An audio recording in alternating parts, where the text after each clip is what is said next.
All right, at this time, I'd like to welcome in my guest, Kathy Moffat, who is a relationship coach, and somebody who is helping women and couples that feel stuck in their marriage become more confident.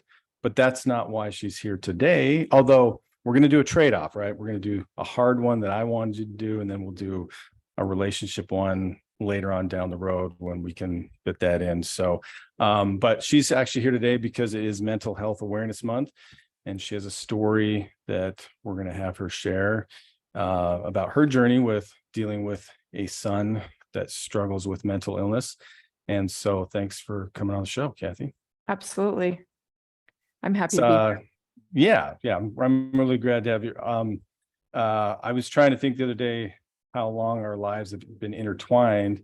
And it was funny because I actually had a memory that popped up from 13 years ago this week that talked about being caught in a snowstorm in Idaho. And I knew what that referred to. And so that was at least 13 years ago. So I know it's been a long time, Ryan. Years. I think it's been 16 years. 16 years. It's been 16 years. Yeah. Long time. So long time. Yes. Yeah. So anyway, but so I appreciate on and being willing to share. So I guess just to start, that's kind of where I start as far as like just you kind of telling us a little bit about yourself and kind of your story with your son and just wherever you want to start. Just let's jump in over to you. Yes. First of all, I love that there's a mental health week. I love that we are more comfortable talking about it and sharing about it because we're all experiencing it in some way. It's touching somebody in our lives. Mm-hmm.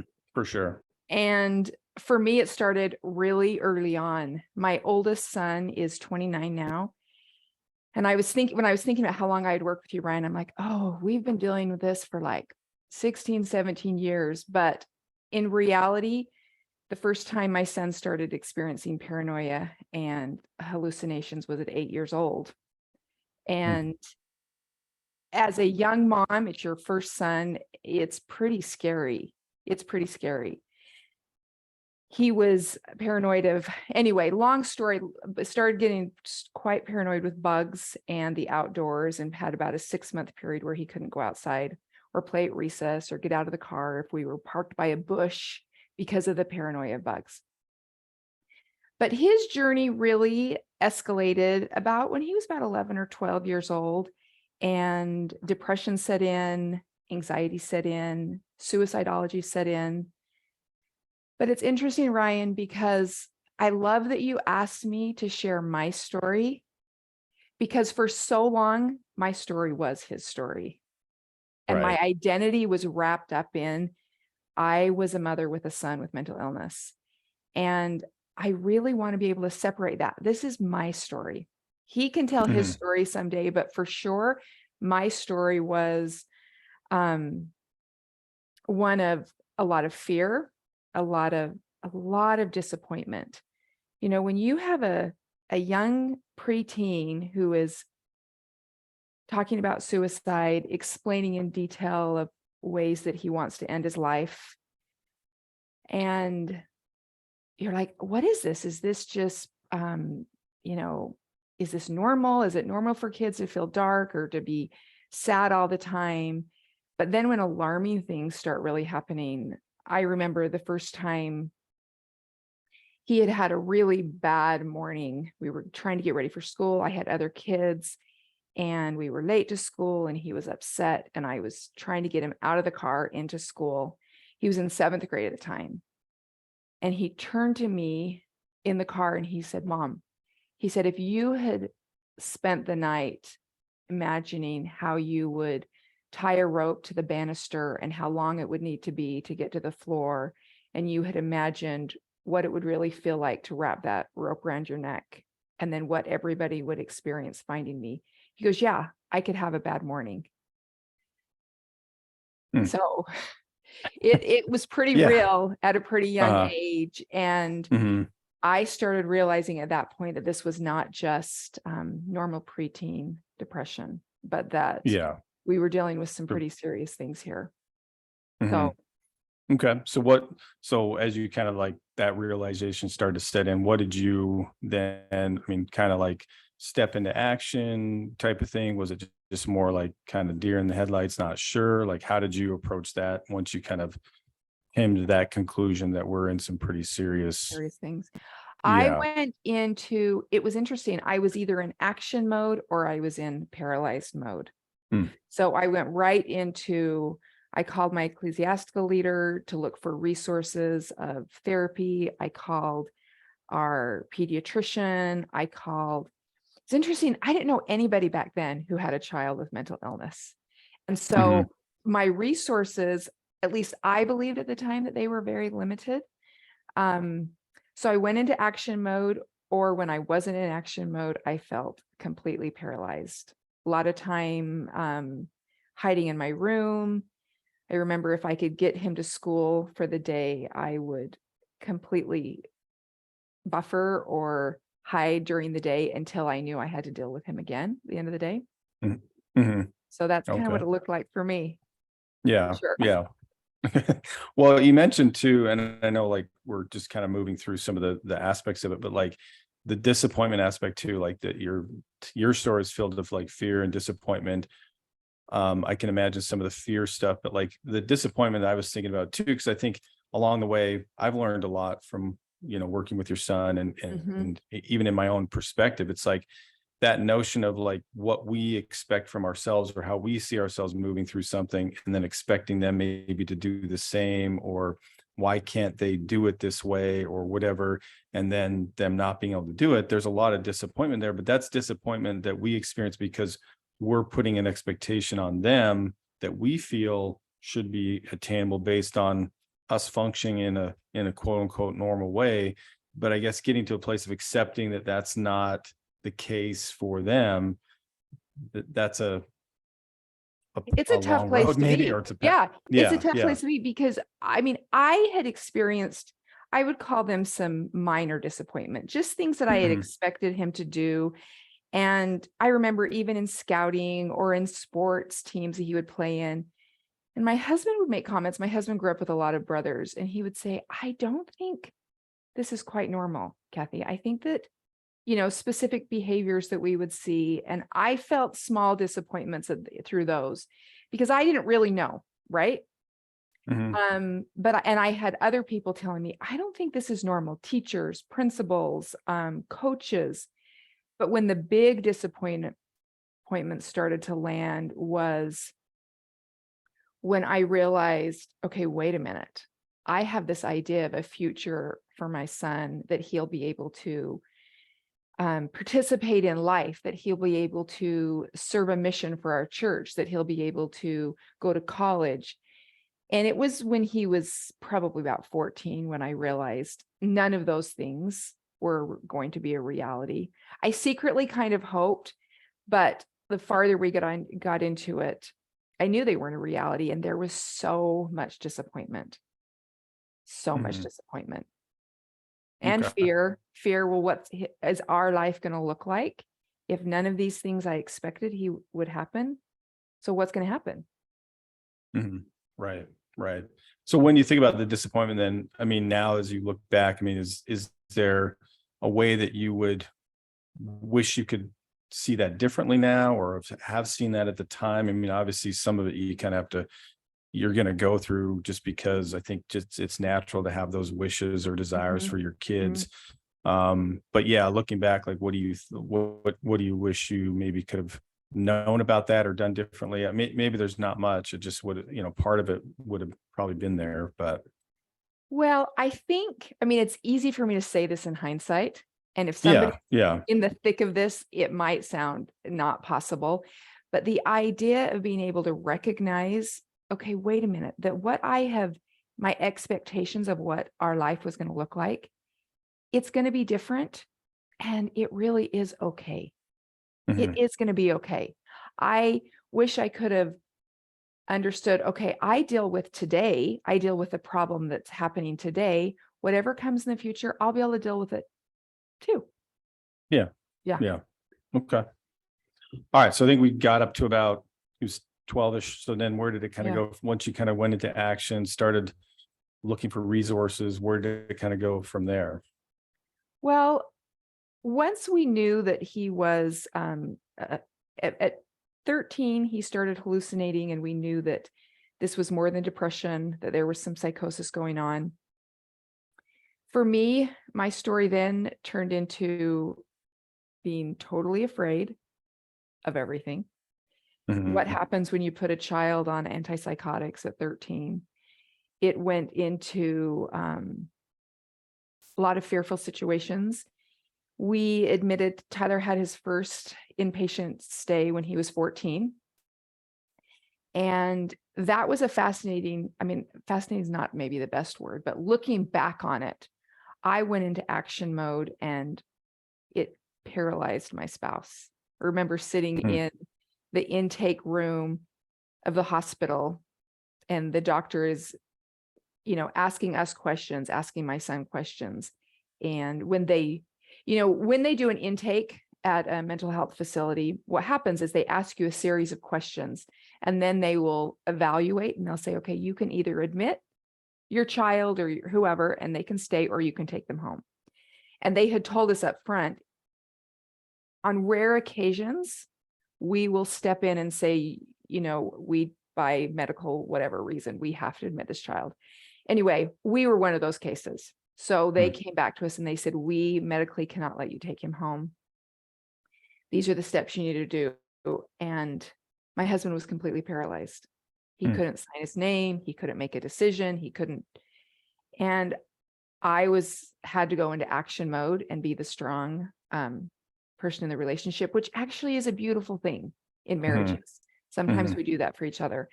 But for me, the next several years of him being inpatient, coming home, lots of therapy, family therapy, different diagnoses, it was really a hard time. Yeah. Really hard time. Yeah. Well, and the other thing too, it's like I'm like you mentioned your husband, and obviously he's got his own process, you've got yours, and then you've also got 2 other sons too, right? That are still needing attention. So it's all that's going on, and you're trying to manage that also. I imagine feels pretty overwhelming at times. And so how did you, I guess, work through some of that? Well, truthfully, what we were dealing with on a daily basis was suicidology.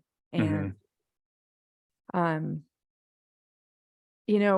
Ryan, it was interesting because my memory is the people that I talked to, the resources, most people were telling me that I needed to be very afraid. I needed to have plans of action. This is what we needed to do.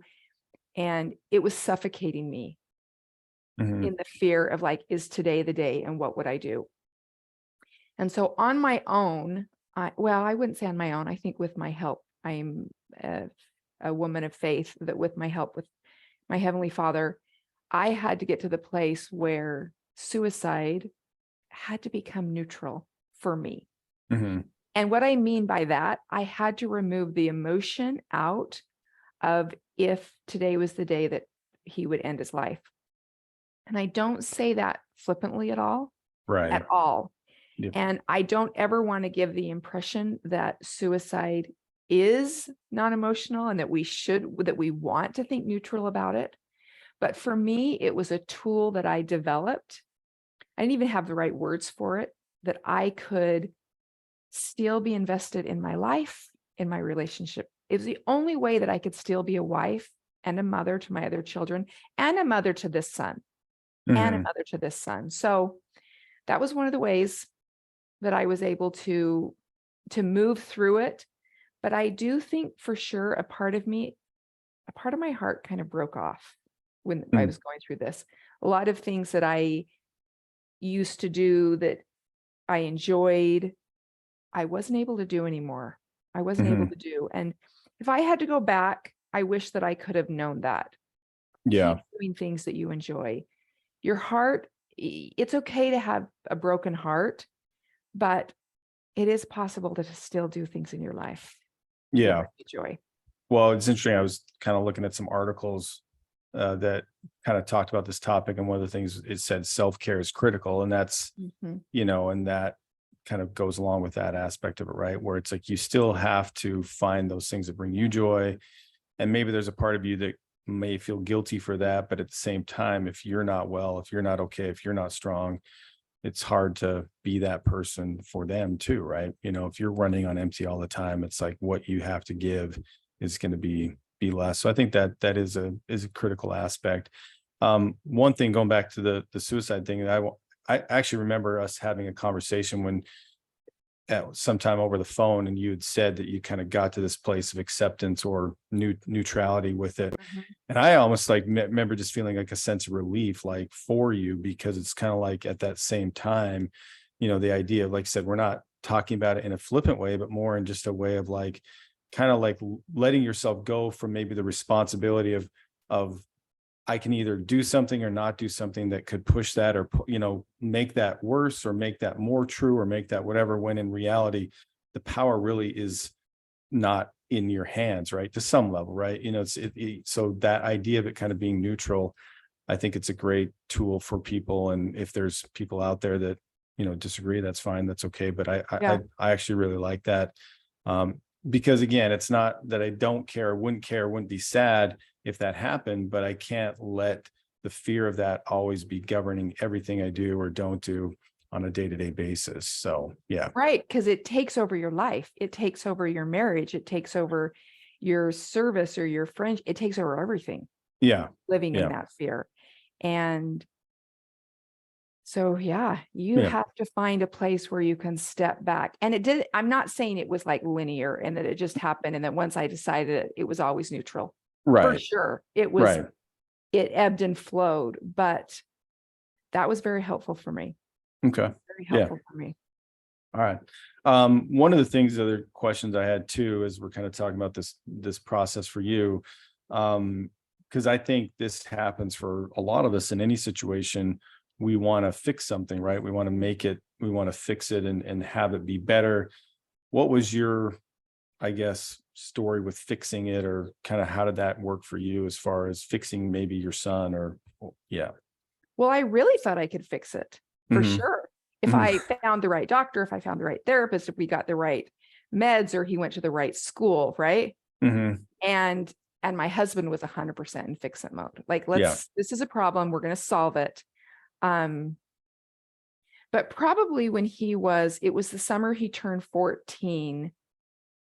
We had an appointment with his pediatrician for an infection. It had nothing to do with this. And it was the first time ever the pediatrician excused him and said, "I'd like to talk to you for a few minutes." And he said, "You know what, Kathy?" He said, "I don't want to alarm you, but I am seeing early onset schizophrenia." Mm. And that was the most terrifying conversation. But he said, "And you need to know this isn't something that is going to go away." So early on, it was a process, and it still is a process. he's 29. I still am trying to solve in some ways. Yeah. But at early on, I had to wrap my brain around that this isn't a phase. We're not going to go out of it. And so I do think, Brian, that I was able to step out of fix-it mode Mhm. for a while. Now, there's been plenty Yeah. of times that I felt guilty that I Yeah. wasn't trying to fix it more. But But if you don't mind, I think there's a difference between, like, I think initially that fix it is like, we're going to fix it and they're going to be better and they're going to yes, operate in a normal way, which I think obviously we have to lose that mindset. I think Mhm. the idea of like maybe solving things, I think that's an important thing to maybe still have a basis for, in the sense of, even like right now, it's like, how do I solve for him being more productive? I think that expectation of productivity has to change, but I don't think you still want to, you don't want to throw in the towel on everything and be like, okay, we can't Right. solve this, or we can't fix this. There's things that you still have to address and be willing to work For on. sure. Yeah. But it's just, and I just wanted to clarify that for people, that it's not like this all or nothing thing where it's like, okay, we can't fix them and they're just this. It's just that idea of fixing them and they're going to be the same person that as we are, they're operate the same way that we do. That's the part that has to shift. and the idea of though helping them and getting them to solve different challenges, or, whether it's even just helping them stay on meds or whatever, or, Right. be productive in their own way. Those are still challenges that we have to look at. But the idea of like fixing them is, I think, what has to shift, if that resonates For for you. sure. And when you said that, Ryan, what came up for me is, I think if I could go back, or if I could tell somebody who was in this situation, trying to fix my child or fix a solution, it would have been way more productive for me to work on myself. Hmm. Work on myself. Mhm. How can I, and I'm just backing up a little bit. How can I always help him to have a better day, or him to thrive in this situation, or him to be successful? It would have been more helpful for me to be like, how can I be the best mom that I need to be today? What do I need to do to show up to be effective with Tyler, with my son, and with his appointments, or with school, or his principal, or any of that? Mhm. Would have been a way more useful problem for me to solve or Hmm. try to fix. Okay. I like that. Yeah. Yeah. And I guess just in thinking a little bit more about that, what do you feel like that would have done, not only for, I guess maybe you've answered that, but just like feeling like that would have just been you'd have been a better source of maybe strength for him, or just been in a better mindset to operate with him if you'd have had that mindset? Is that what you're thinking? Yeah, for sure. I think it would have just been easier, a lot less, Mhm. a lot lighter. Life was very heavy for Yeah. a really long time. And I did believe, if my child is suffering this much, I should be suffering that much too. Mhm. Um, It's like an and unhealthy codependence, right? Like it's if so unhealthy. if they're suffering, I need to suffer. If they're Mhm, doing okay, then I can feel okay. I mean, it kind mhm, of, I mean, that's what it sounds. I never really thought about that, but that's what it feels like, right? for Is like sure. yeah. And I would even say totally enmeshed in all of their experiences and their up and down of their emotions. Hmm. If I could have understood, I don't have to follow the emotional roller coaster that they're on. How Hmm. can I stay? And I don't even mean positive and happy and in this like great place. I just mean, how can I stay more even keeled without going up and down all the time? Hmm. That's not useful. Right. Right. Yeah. Well, yeah. And I think part of it too is that then they probably end up feeding off that reaction too, right? Like if Mhm. I'm up and down, and if I'm, again, drawing my own sense of whatever off of them, then if they're not, yeah, then I'm going to be reacting probably more negatively than I need to be when Mhm. situations don't go well, because I'm dependent upon them to feel a certain way. So that's great. Yeah. I really like that. One thing, and again, this is, I don't know if this is breaking script or whatever, but as we're talking, I'm thinking about the notion of, like, again, like you said, where we are right now, Mental Health Awareness Month. There's a lot of shame around mental health. How did you manage the shame, or did you feel that, or like, how did you manage that around having a son with mental health issues? How did you manage that? That, yeah. Well, I think for me, one thing that was helpful, Ryan, is I talked about it. Hmm. And one of the first times I felt shame is I was talking to a woman that I served in a church calling with, and I said something to her about it. And she said to me, "Oh, you shouldn't talk about that. I would just tell you, don't ever say that out loud again." And I thought, what? What is wrong with me? Or I was so confused by that comment. And so I think it was helpful for me to be, I was pretty open. I still am very open. Um, the shame lives in the quiet, dark places of our life. Hmm. At night when you're alone and you've had a really rough day, and maybe you didn't handle things with your spouse well that day, or with your other children. Shame for me really lived in the times when I let this situation completely overtake everything. Okay. Yeah. Yeah. Well, it's great to hear that you have been very open about it and continue to talk about it, because obviously that's one of the key parts. And I think even just sharing I mean, obviously we're sharing your story now, but like along the way, just being open about it to be able to potentially help others or help people that could be going, I mean, you just never know when you're going to say Right. something or share something that's going to be a relief to other people, right? And Ryan, I hope that we are getting better as a community and as a society of feeling shame around this. And I do think in the, I don't know, 18 years I've been dealing with this, that things are getting better. People are talking Mhm. about it. There is more awareness. Yeah. Yeah, I agree. I didn't know if to share it in this situation, but like I was thinking about a situation that came up for me, where, I got a call one Sunday morning from a friend that was a bishop of a ward. And he said, "Hey, can you come to our meeting before church?" It was before church. We had a kid in our ward that tried to, commit suicide. And, we just want to know how to deal with it, talk about it, whatever. So I went to their meeting before church. We kind of had this little powwow. The parents were really open about sharing their story. They wanted to use it kind of as a way of like awareness and stuff, which was super amazing just from the standpoint of like, this has just recently happened and they were already kind of willing Right. to, have that approach. Like not even, hadn't even been a week. And so we had planned this thing where it's like, okay, we're going to scrap the second hour meeting, the third hour meeting, second hour meeting, Ryan, you're going to meet with the parents, talk this. Third hour, you're going to meet with the youth and just have a conversation about these things. So then I went home, tried to put something together Yeah. and just like, then, kind of went into this whole notion of like, okay, here's the realities of this thing. And then the third hour, we kind of talked about it with youth, but I was just amazed by, again, the willingness of the parents to just not feel that sense of shame and whatever, That's amazing. and just be open and just kind of be up front and center to talk about it. And again, not to feel the shame of like, hey, we don't have perfect lives. We don't have perfect situations. Kids struggle, things are going to happen, but we need to be open to talk about it. And then even just the response within the youth and the parents that were there, just how open they were. Like I said, I think it is getting better. But obviously we still have room for growth, but it Right. definitely is getting better for sure. So, Right.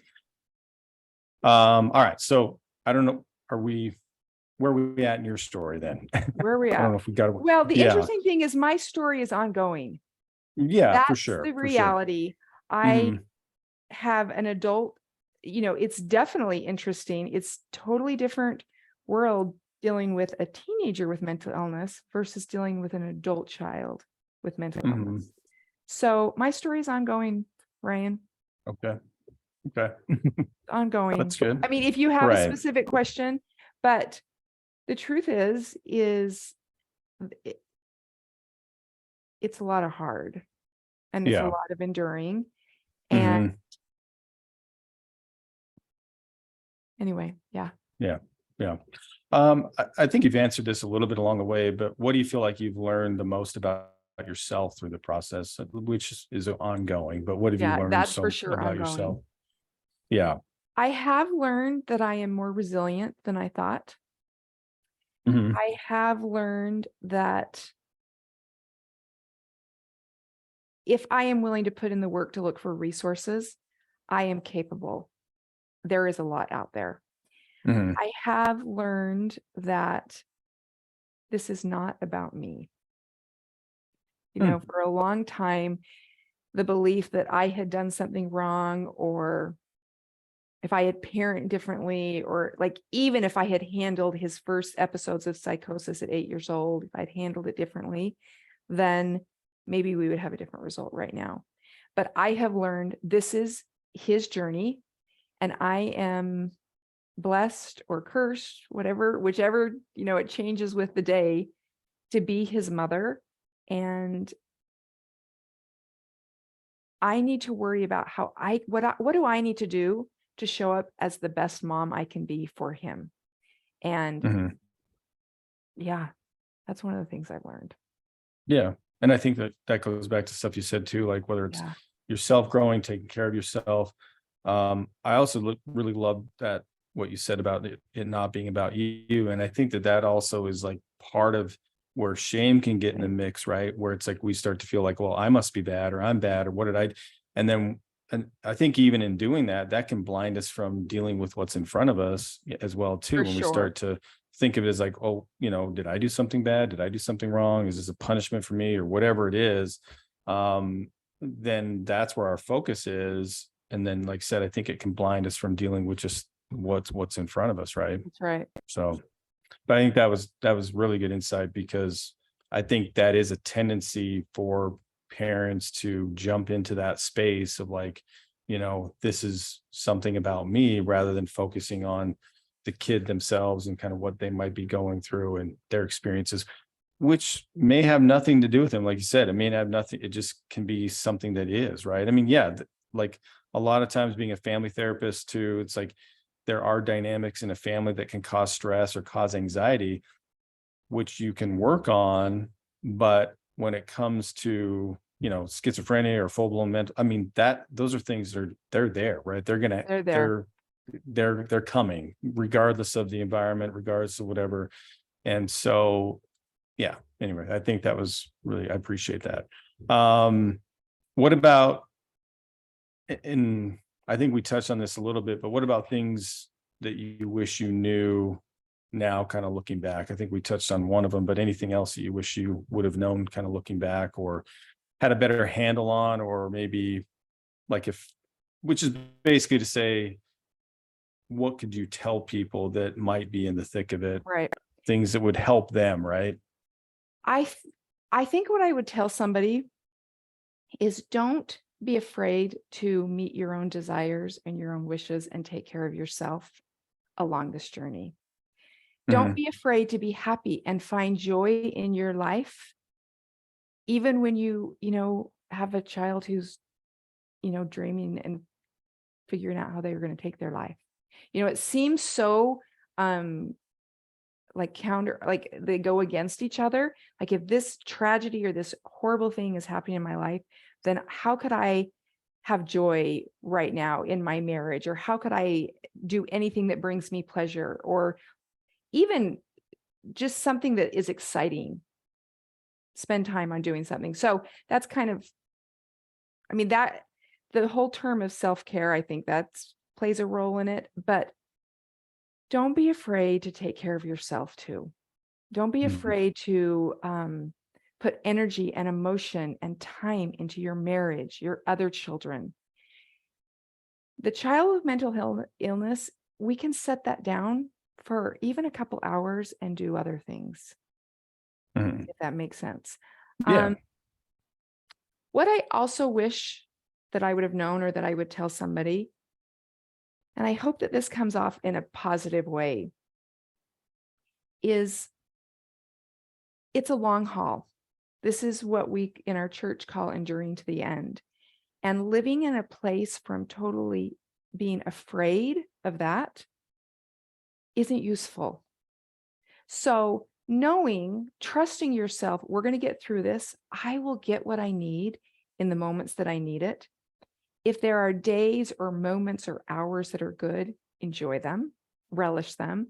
And there is something beautiful about maybe not knowing what the future holds. I spent a lot of time stuck in that, trying to figure out what tomorrow would look like, or next year would look like.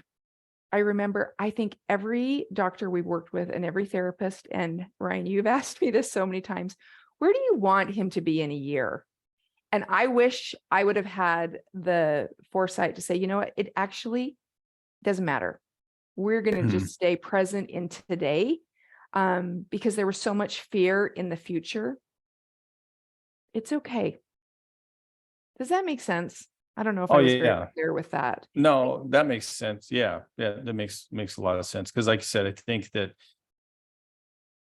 I think us doing that to ourselves is, again, one of those things that sets us up for disappointment. But I think also too, it's really kind of like more of like how that person needs to think too. They need to think more in the moment. And again, because if you think, okay, where do I want them to be in the moment, then obviously you're going to take them to that place too, right? And I think that that's sometimes, even as therapists, maybe we, mishandle that a little bit, where it's like, okay, we want them to be in a certain place, Mhm. as opposed to how do you just deal with today, right? Yeah. How do you, and maybe build some momentum for a future, For but like sure. really not getting much beyond just like today, okay, the next day. Because that's the whole thing with mental illness, is like today can be great, right?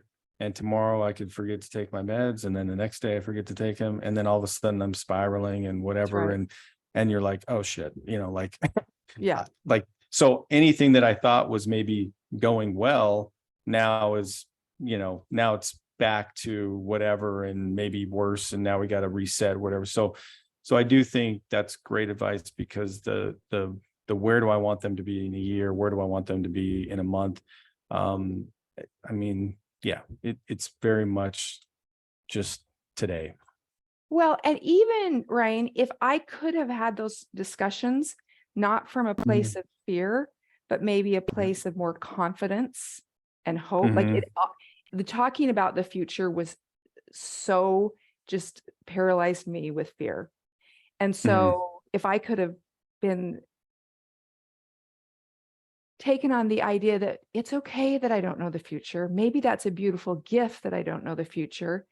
Um, and I was more confident and reassured in myself, I could have handled those conversations a little bit differently, if that makes sense, because we still do want to talk about momentum. We still do want to talk about, how do we graduate from high school? How do we learn to have a job? How do we learn to move out of the house?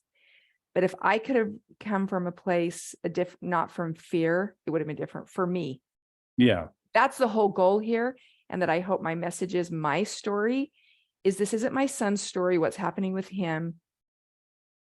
The parent's story of what's happening with them is where you can feel more empowered. Mhm. Yeah. I don't know. No, that's good.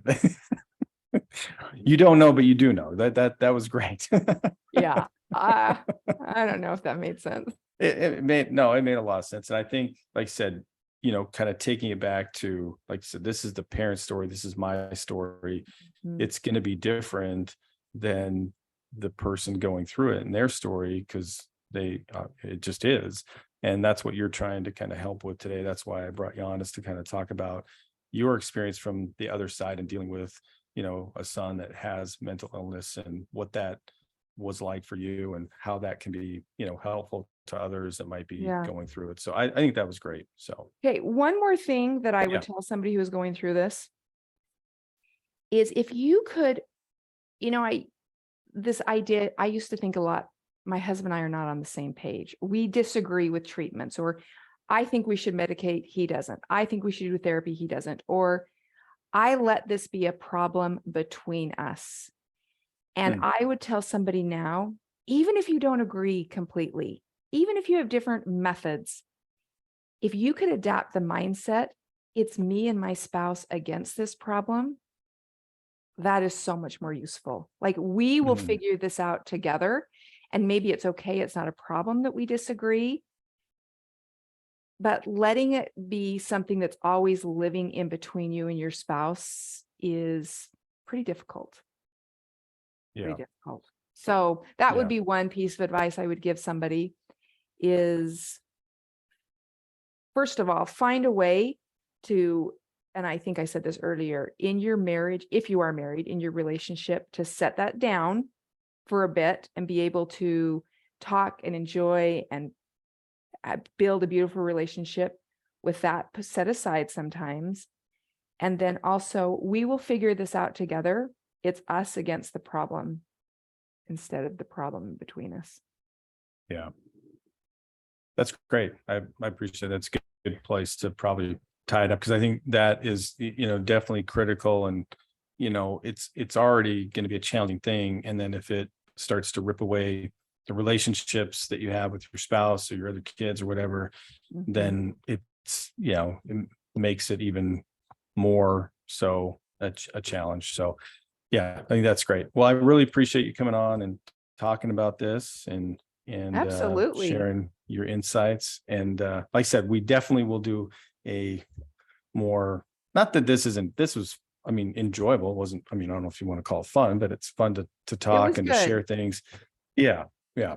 But we can do a relationship one as Okay. well. So, Well, and Ryan, I would just say that for so many years, this was my identity, that I mhm, was Kathy and I had a son with, I used to say serious mental illness. Uh, mhm, but I have learned this is probably part of my story. It's not my identity anymore. yeah. And that has been very healing for me. Was able to, I don't set it down. I still deal with him every day and I love that, but I am separate from that. That's not who I am. Yeah. Well, it's like, it kind of reminds me really quick too about like my last episode I did on trauma, and Mhm. had the author of the Unbroken book come on. And, trauma is kind of the same thing. It becomes our identity, Right. and we just define ourselves through that trauma. And she has this amazing exercise called 100 Other Things, where it's like, okay, Mm, you list the negative things that trauma defines you as, and then you list 100 other things, positive things that you are, right? that's right. And so that you can actually visualize and see that you are so much more than just That's right. that trauma or that thing that happened maybe one time, but then is all consuming. Even though this is a little bit different because it's a continual thing, but you're still so much more than just that, right? So I Right. think that's very powerful for people to feel in different ways, right? It's not just with trauma. It's like you want your identity. Your identity can be so much more than just I'm a parent with a son or daughter that has mental illness. No, I'm Kathy Moffat, the relationship coach. That's I'm, right. Kathy Moffat, I'm the so many other wife, the things. right, That's right. right. Yeah. So many other So things. yeah, that's great. That's awesome. Well, thank you very much. Thanks, Ryan. And I'm sure we'll talk soon. Do you have 16 more years left in you? Sure. You don't have to answer that. You don't have to answer. Okay. Okay. All right. Well, you have a great day. Okay. And like I said, we'll talk soon. Okay. Thanks, Ryan.